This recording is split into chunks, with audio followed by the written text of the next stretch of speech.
Now, verse 24.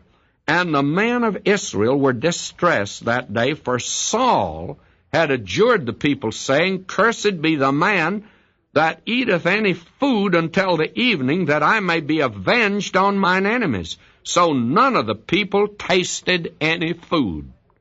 And all they of the land came to a wood, and there was honey upon the ground.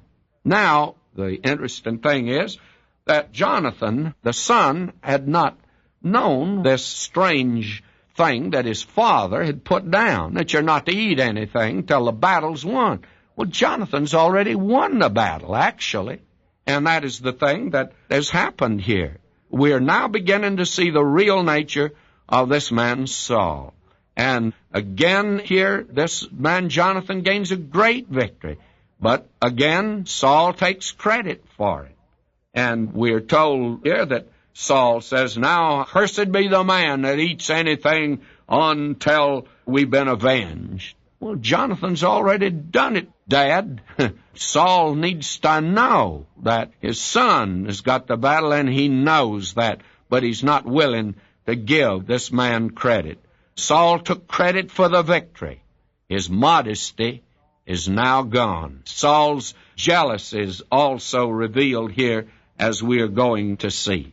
Now we read, and I'm reading verse 26, And when the people were come into the wood, behold, the honey dropped, but no man put his hand to his mouth, for the people feared the oath.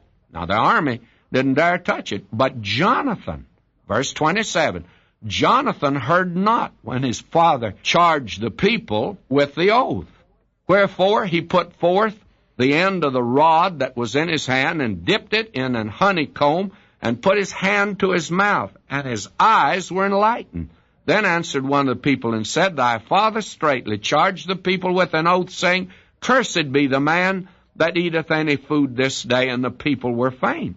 Well, they hated to see this, because this boy is the one that's got the victory. Then said Jonathan, My father hath troubled the land. See, I pray you, how mine eyes have been enlightened, because I tasted a little of this honey. How much more, if haply the people had eaten freely today of the spoil of their enemies which they found. It was a foolish thing that Saul had done. These men are weary. They fought a battle and won it. And now Saul says, I'll not let anybody eat anything until I'm avenged of my enemies.